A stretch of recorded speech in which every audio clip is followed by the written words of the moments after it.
paz e alegria da parte de Jesus, o ressuscitado. Hoje celebramos esta solenidade chamada de Pentecostes.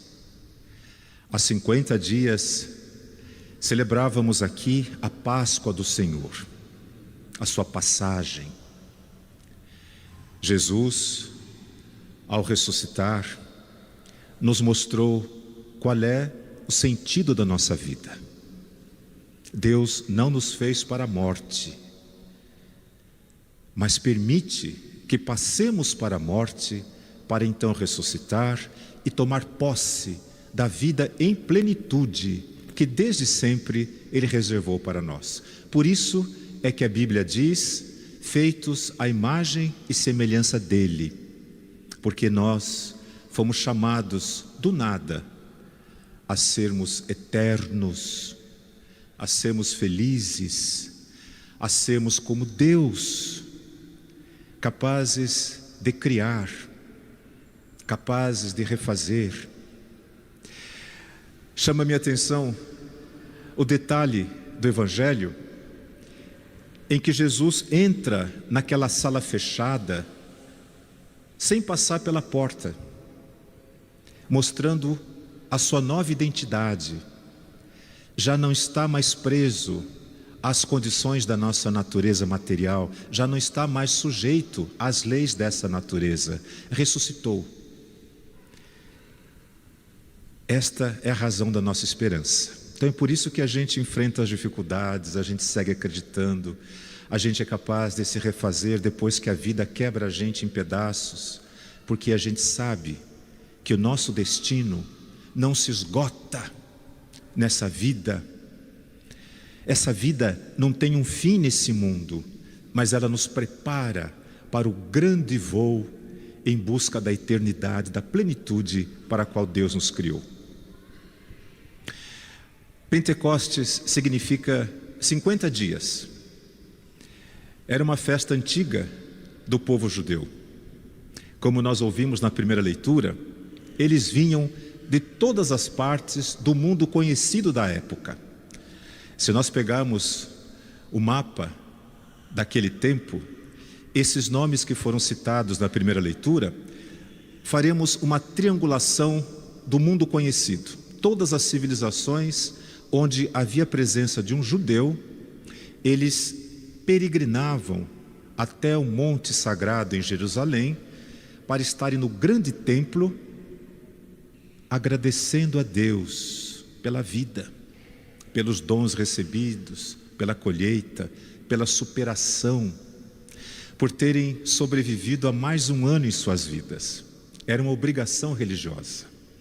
Nós sabemos que Jesus, acompanhado de seus pais, fazia também essa caravana todos os anos até Jerusalém para agradecer a Deus no grande templo por tudo aquilo que dele haviam recebido.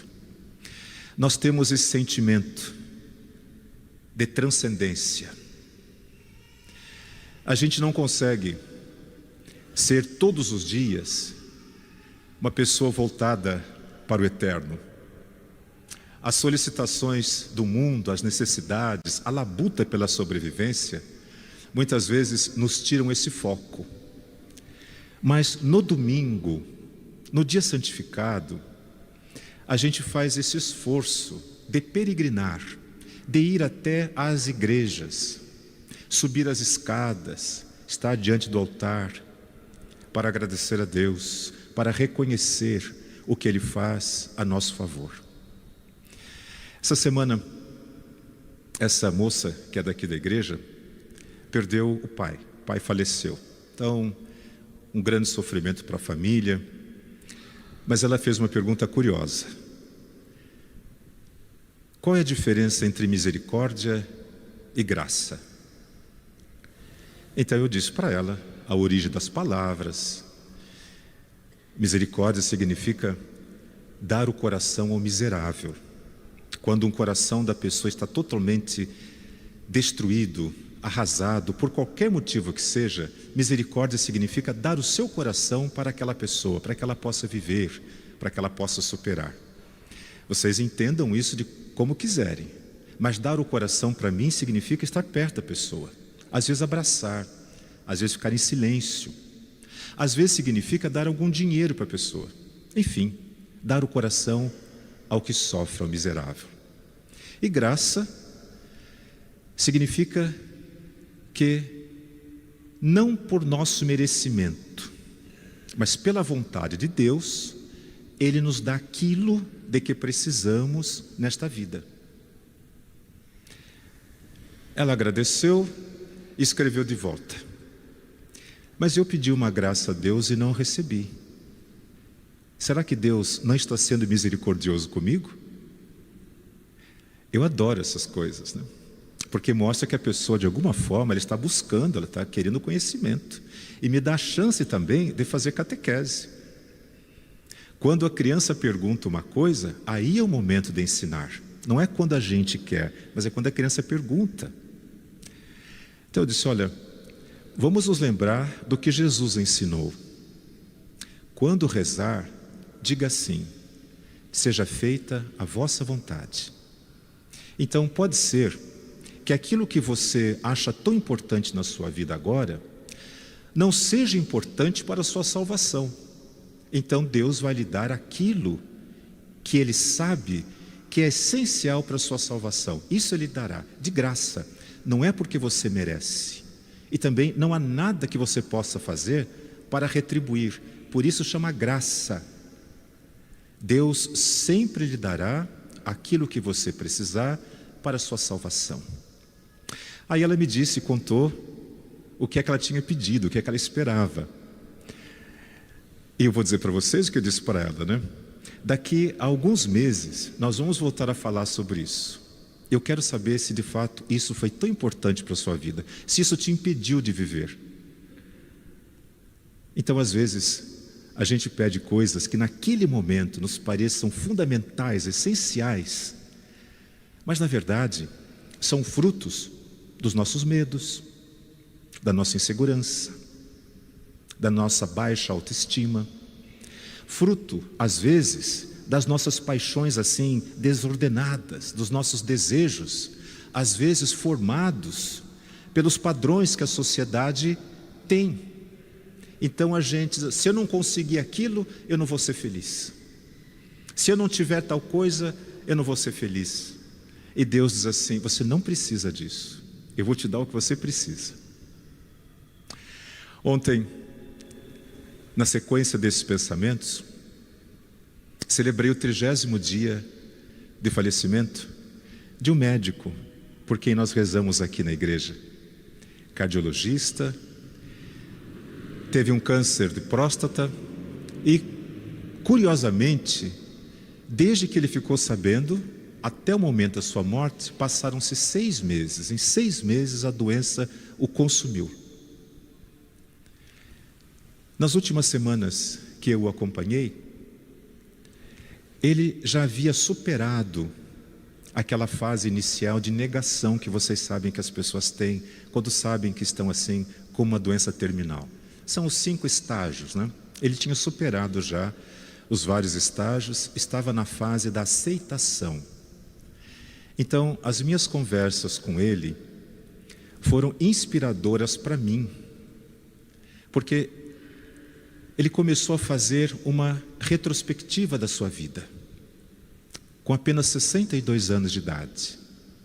Então nós fomos vendo os momentos em que ele se sentiu amparado por Deus, o momento em que muitas pessoas que ele cuidou, tratou, vieram agradecer a ele, porque acertou na cirurgia, acertou na medicação. Ele diz assim, eu fiz tanta coisa nesses 62 anos, que eu poderia dizer, eu agi com as mãos de Deus. As minhas mãos eram como se fossem as mãos de Deus agindo.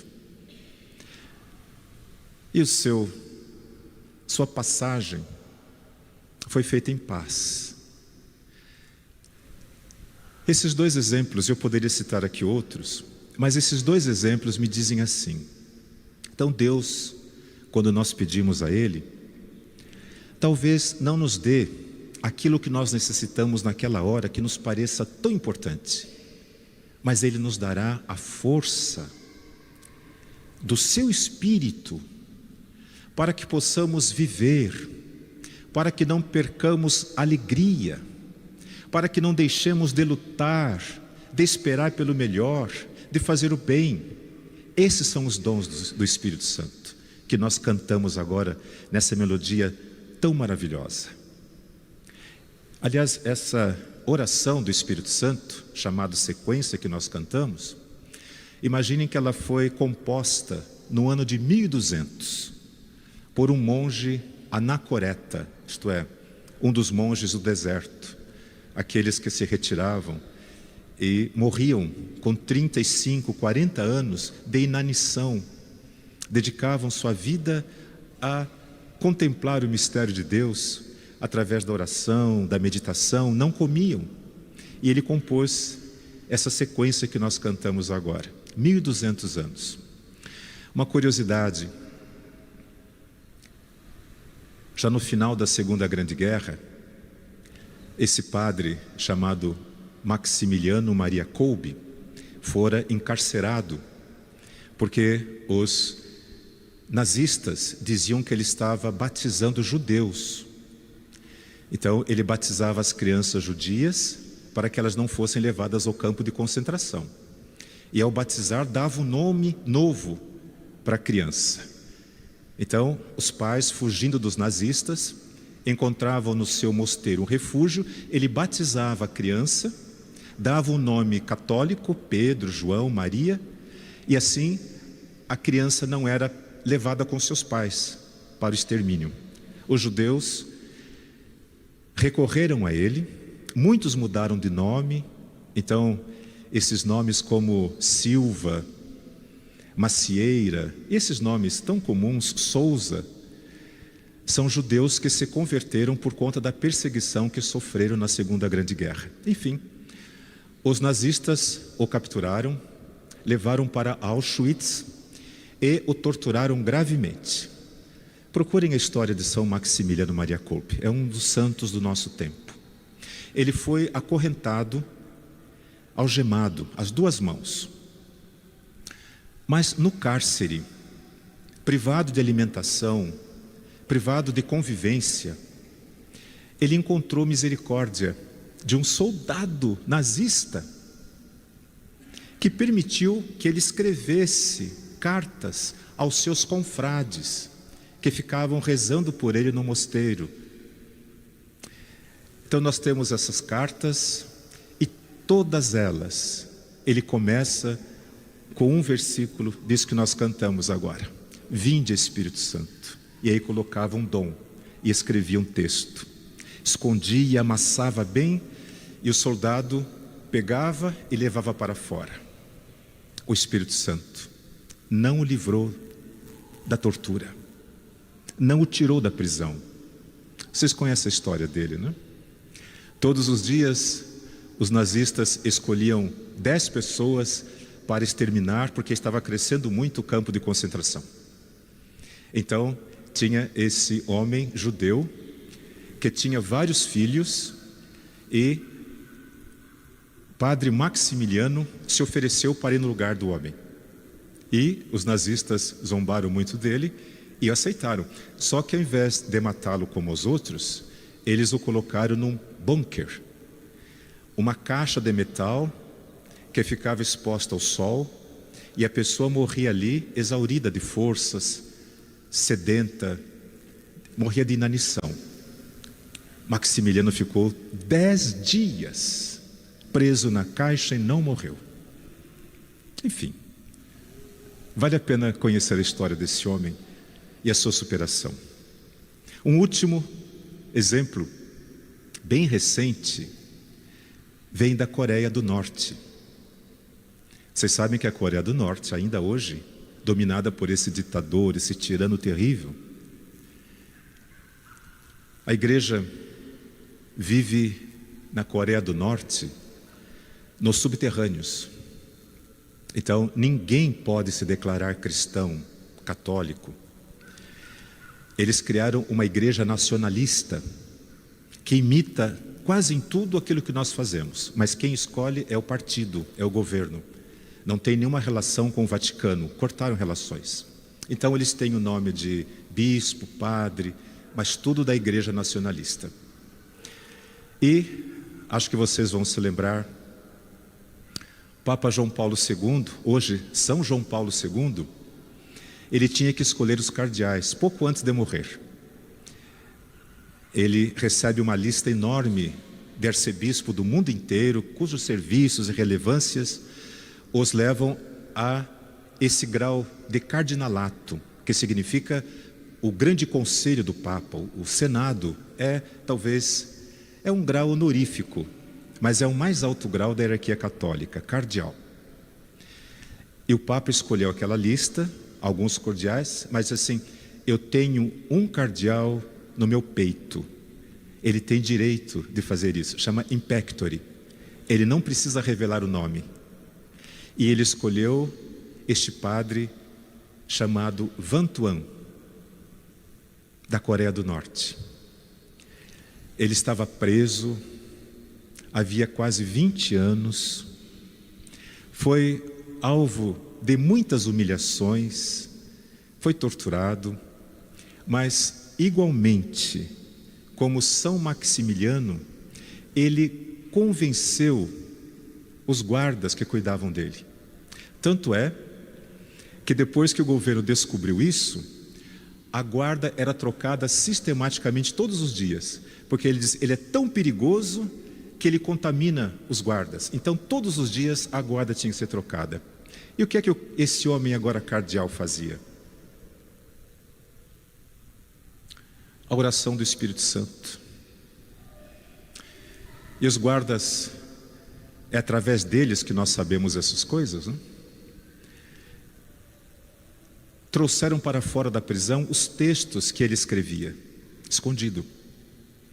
E hoje está resumido num livro chamado Podeis Beber deste Cálice?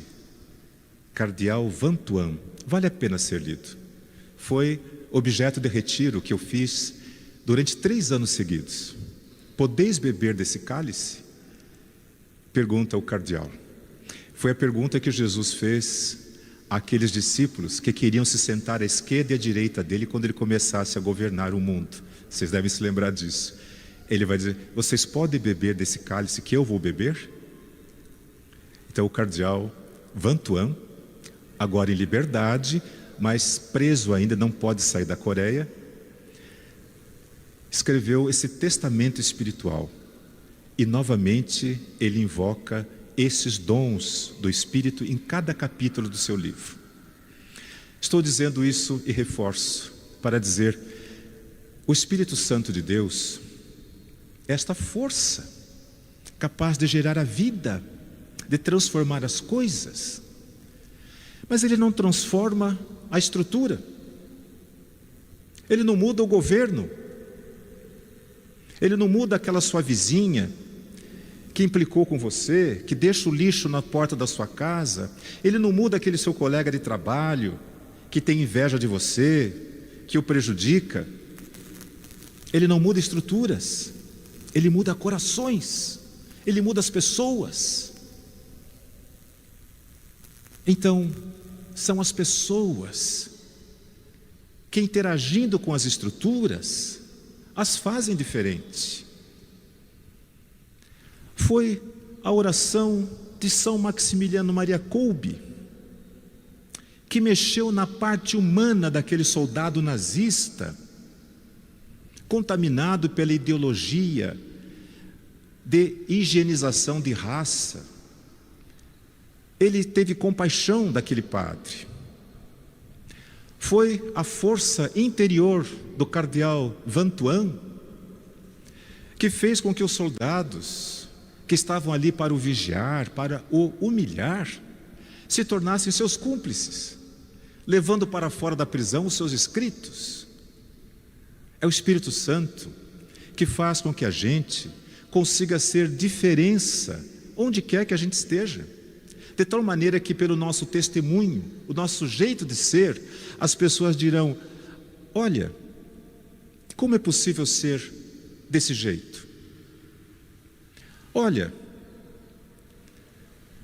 não respondeu à minha selvageria com violência, não me tratou com indiferença. Eu passo perto dele todo dia, não cumprimenta, e ele sempre diz bom dia, boa tarde, e eu não respondo, mas ele não desiste de me cumprimentar, e assim por diante. Essas coisinhas que nós somos capazes de fazer vão mostrando de que tipo de têmpera o nosso espírito se alimenta e é feito. É quando nós somos capazes de perdoar quem nos ofendeu, assim como Deus faz conosco. É quando nós somos capazes de olhar para outra pessoa e sentir o seu medo, a sua tristeza, a sua insegurança. É quando o nosso coração sente a humilhação do outro e se coloca ao seu lado. É assim que o Espírito age em nós, quando nós deixamos, quando nós permitimos. Uma reclamação recorrente, sobretudo hoje, não era assim num passado recente, mas hoje, os idosos têm muito medo de ficarem sozinhos. Quase todos que eu visito e se encontram nessa situação de idade avançada, eles ficam pensando: o que será da minha vida? Meus netos não me visitam, meu filho sempre telefona para saber como é que eu estou, mas é tão rápido porque ele é muito ocupado. E a gente sabe como a vida de hoje, ela solicita da gente, né? A gente, como eu disse antes, a gente perde o foco das coisas importantes por causa das muitas solicitações. E a todas essas pessoas, eu tenho tido essa graça de dizer aquilo que eu acredito. Também eu tenho medo. Não tenho filhos, não tenho netos. Eu sou o mais novo da minha família, então é muito provável que eu fique depois. Minhas sobrinhas não têm filhos. É uma realidade de hoje. Então, muito provavelmente, se eu viver, eu irei nas mãos de um cuidador ou de uma cuidadora. E eu tenho medo. O medo foi o que manteve a nossa espécie viva e nos fez chegar ao topo da cadeia alimentar. Nem os leões, nem as serpentes, nem os tubarões têm mais poder do que nós. Nós chegamos ao topo da cadeia alimentar com a nossa fragilidade. Não temos garras, nossa pele é sensível, não temos superpoderes, mas estamos no topo da cadeia alimentar. O medo nos ajudou a nos preparar para os enfrentamentos. Portanto, não é ruim ter medo. O ruim é ficar no medo, é se deixar dominar por ele. É achar que a minha vida não tem solução, é achar que tudo aquilo que pode acontecer para mim está nas mãos dos outros, ou do dinheiro que eu tenho, ou dos amigos que eu fiz. Isso é permanecer no medo. O que é que o medo nos faz? Olhar para diante e nos preparar para os enfrentamentos da vida. Mas de que maneira? Confiando em Deus. É assim que nós enfrentaremos o medo. Eu estarei com vocês todos os dias até o fim dos tempos. Eu vos dou a minha paz. E soprando sobre os seus discípulos, disse: não tenham medo. Vão para o mundo para viver. Batizem as pessoas. Anunciem a minha palavra. É assim que nós vamos vencendo o medo que nos imobiliza e tantas vezes nos acovarda diante das solicitações da vida. É confiando em Deus e agindo como Jesus nos ensinou. Dá-nos hoje o pão de cada dia, não amanhã. Hoje é quando estou vivo. Hoje é que eu ponho em Deus a minha confiança. Hoje eu sei que Ele abrirá portas que de outra maneira não poderiam se abrir à minha presença. Eu não confio em pessoas, não confio em instituições, não confio em estruturas, não confio nem em mim mesmo. Eu confio em Deus. Louvado seja nosso Senhor Jesus Cristo.